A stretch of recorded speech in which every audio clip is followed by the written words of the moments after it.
to Elliot Abrams. He was the special representative to Venezuela during the first Trump administration. Elliot, good to have you. What did you make of the news conference?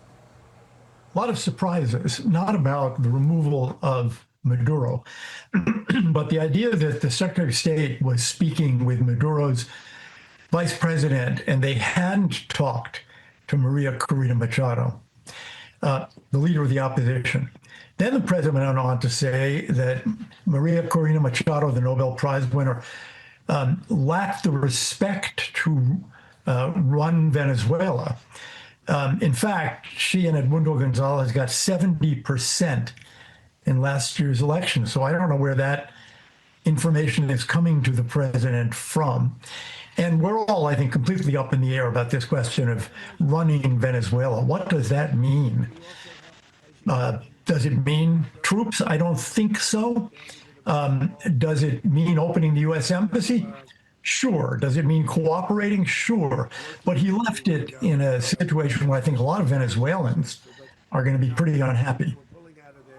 And Elliot, before you go, can you talk to us about Natalie Brand, our correspondent who was there, asked, are you concerned about bad elements? And he said essentially no, referring to the president saying no, because he felt like they were acting differently now after what we just witnessed and showing that picture again of Nicolas Maduro handcuffed and on his way here to New York. But is there a concern that there are still elements from Maduro, whether it is the vice president or his defense ministry who called this an aggressive attack, and that we need to stand firm? What are the repercussions moving forward just because he still has a team there? Yeah, my fear is not that they're going to fight back against a new government. My fear is that now the United States is going to try to do some deals with those people. They'll be cooperative if we leave them in place and they can continue to steal money and to brutalize the country. So I think that's something we really have to watch carefully. We should not be making deals with those people. They're under indictment. They need to go.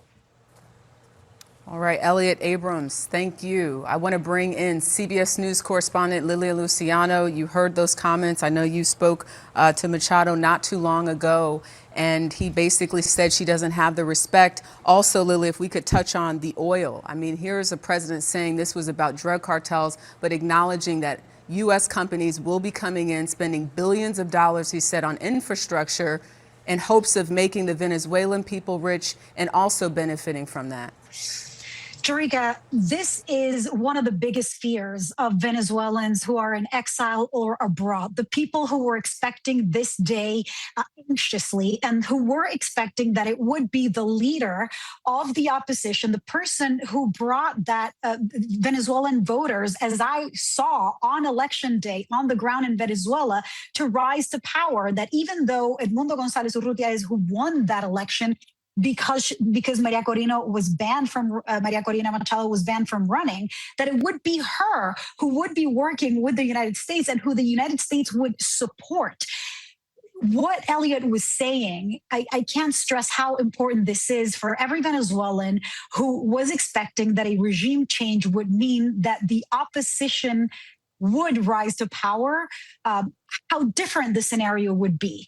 That now we're talking about cutting deals with the vice president, with the minister of oil and economy, with the person who is closest to Maduro, Delcy Rodriguez, and how it wasn't about regime change, that it was about the oil. I mean, that could be the narrative that we would start seeing, and the amount of frustration that could generate among Venezuelans and Venezuelan voters in the United States. That's something we're going to watch very closely. I'm waiting to hear back from Maria Corina's team to see if they have any response to this, but it was quite shocking.